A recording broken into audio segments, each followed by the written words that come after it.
Tonight we're going to celebrate Cinco de Mayo, show you how to make one of my favorite taco recipes. It's a homemade chorizo and potato tacos, and very, very good, delicious. And we're going to start out, the first step is to take some dried chili peppers and put them into boiling water so that we can soften them up again. So I am using two kinds of chilies here. This is a pasilla chili. It's beautifully fragrant. Got a very nice fragrance to it and taste to it. They're sort of mild. Then I'm going to add to that also some chili de arbol. These are spicier. Usually, general rule of thumb is the smaller the pepper, the hotter it is. So these are what adds a little bit of spice to it. This is not a spicy recipe. I serve this to all sorts of people, and they all love it. It's just more flavorful than anything else. So what I'm going to do first is drop these hot peppers into a bowl. And pour some boiling water over the top. And I'm going to let those sit for, probably a good 2-3 hours. Get good and soft. And then we can move on to the rest of our recipe. You could always do this the night before. Have it all ready for yourself.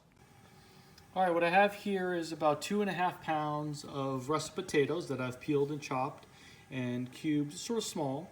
I've went ahead and covered this with plastic wrap, put some water in it, and cooked in the microwave for 5 minutes. Poke some holes in plastic wrap to let some of the steam escape, but the steam will cook the potatoes nice and thorough, and it's a great trick. And then what we're going to do is bring it over to our fry pan here. I've got some olive oil already in here, and I'm going to go ahead and put the potatoes on there to fry. Now, they're pretty wet now, but this will take a little while. The first step is going to be to dry them out, and then you want to try and get them a little bit brown. And then we're going to add back our homemade chorizo that we're going to make right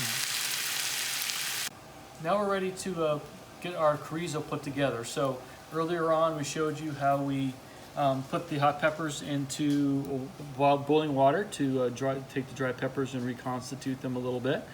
Now what we're going to do is we're going to add this into the blender along with some of the water. So I'm going to use about 1/4 cup of the water that this has been soaking in. You see how it's all dark and nicely flavored.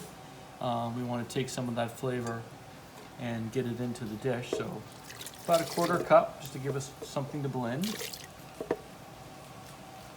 And then we're going to add to that 8 cloves of garlic. We're also going to need 3 tablespoons of cider vinegar. Looks like I'm going to have to open a new one. Actually, I'm going to do 4. So 4 tablespoons. 1, 2, 3, just have enough. Good.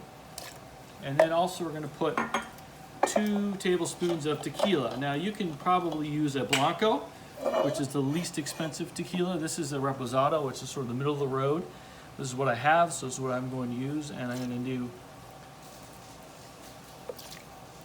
2 tablespoons of that. And then to this, we need to also add some spices. So I have some Mexican spices here. We're going to add 1 teaspoon of brown sugar to that. And then we have our selection of spices. So in here I have a teaspoon of fresh ground black pepper, a teaspoon, 2 tablespoons of dried oregano, 2 teaspoons of ground cumin, 3.5 teaspoons of salt, along with the brown sugar, and that all goes into the mix there. And then we're going to blend that all up, and that's going to go into our pork. So here we have the hot pepper blend all blended up. And then I have my KitchenAid mixer here set with my dough hook. And inside of the bowl, you'll see I have 2 pounds of ground pork. This is a good, high quality pork that I've bought here. And what we're going to do is we're going to take the liquid and we're going to mash that in there, lock it down, and add our liquid and use the dough hook to incorporate that into the pork.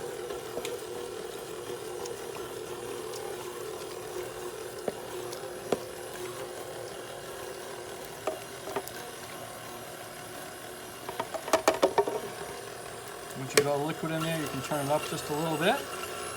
And just let it run for a few minutes. Let it all get nicely incorporated into the pork so that it's all sort of flavored.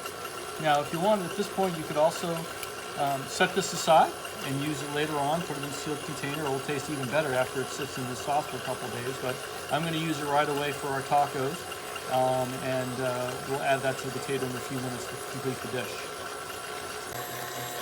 All right, so we've let this mix for a few minutes. You'll see it's nicely incorporated into the pork.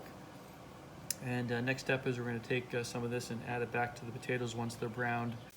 All right, so now I have my potatoes are all cooked. You see they're nicely browned. And I'm going to take my chorizo mixture and add that into my fry pan with the potatoes. And I'm using about a pound of this, so I'm going to have some left over for another round of tacos another night, which is good because this will only get better as it sits in the fridge. I just want to mix that around. It's ground beef, so it will brown pretty quickly and the flavors will incorporate with the potatoes.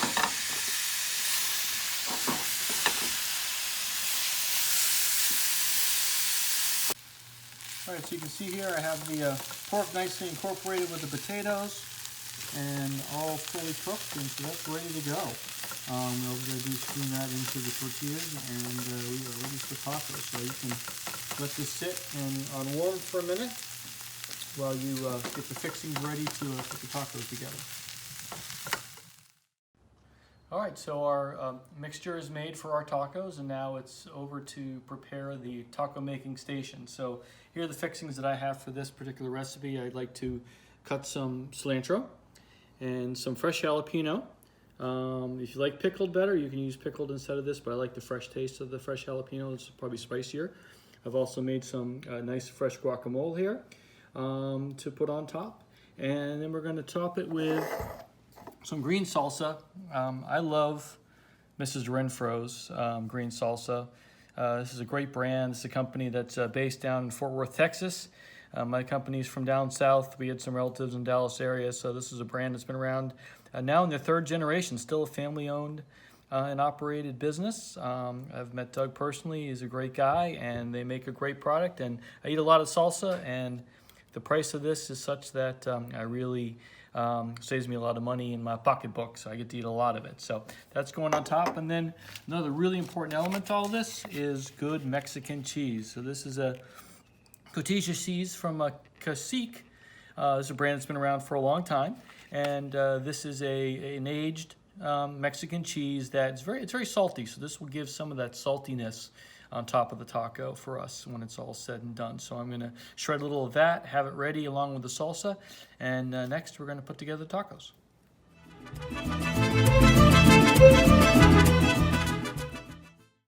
All right, now I'm going to show you how to make my off-the-hook Mulange margaritas. This is a truly top-shelf margarita that's not really made the traditional way because I love even better ingredients. So first and most important part is obviously the tequila. There are three different types of tequila. You'll see a blanco, you'll see the reposado, and you'll see the añejo. The blanco is aged less time than the reposado, and the añejo is aged the longest. There's quite a number of rules in Mexico about how this is actually made and what the ingredients are, so you know that you're getting a good product. But the añejo is delicious, and you know what? It's been a tough year. Treat yourself. If you check the link in the bottom to our partner Gary's Wine, you can order some añejo right to your door right now. So I'm going to use Casamigos in this drink, and to start it, what I've done is I've made a simple syrup.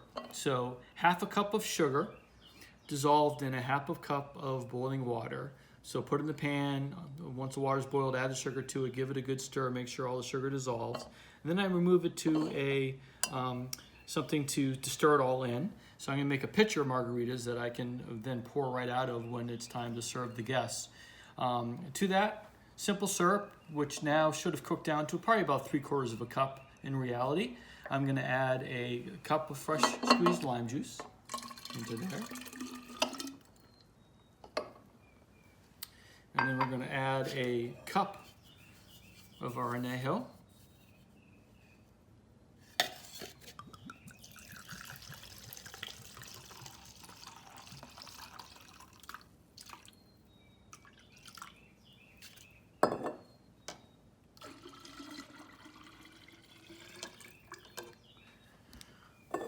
And then, secret ingredient, Grand Marnier. So this is an orange liqueur from France. It's got a beautiful flavor on its own, and it will make this just fantastic. So we're going to use 3/4 of a cup of Grand Marnier.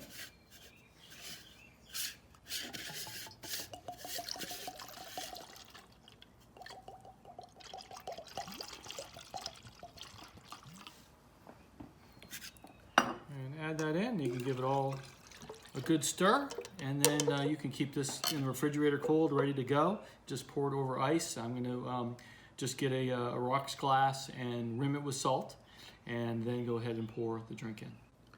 Okay, and I'm going to take my shot glass, my rocks glass, and put some lime around the rim. And I got a bowl of salt here. And I'm just going to rotate the glass through the salt, and the lime will pick it up and let it stick. Add some ice cubes to my cup.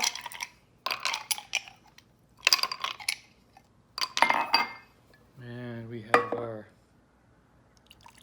off the hook Mulange Margarita. Happy Cinco de Mayo! Alright, so we're ready to assemble our tacos now. So we've got some corn tortillas here, which we've heated. I'm fortunate enough to have a gas burner, so I just put them directly on my burner. You can also heat them up in a skillet, but you want them to be nice and flexible. And I'm going to start by getting a scoop of our potato and chorizo mixture. And we're going to top it off with some fresh cilantro, some of the homemade guacamole, and I'm going to put some of my fresh jalapenos on top. And then we're going to top it off with the cojito cheese. And that's ready. And so we'll make 3 of these. This would be a good serving. All right, final step is to get a little of our Renfro's green salsa and sprinkle it over the top.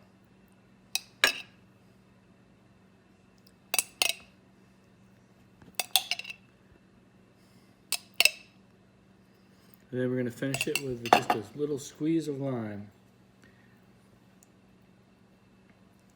And then, of course, you can't forget, put out the fire, some good Mexican beer. So I have some Modelo, and this is a great dinner beer and will help wash down these delicious tacos. And happy Cinco de Mayo to everybody. Hope you enjoy. Please watch and follow us if you like this recipe. There's plenty more there. Thanks for joining us.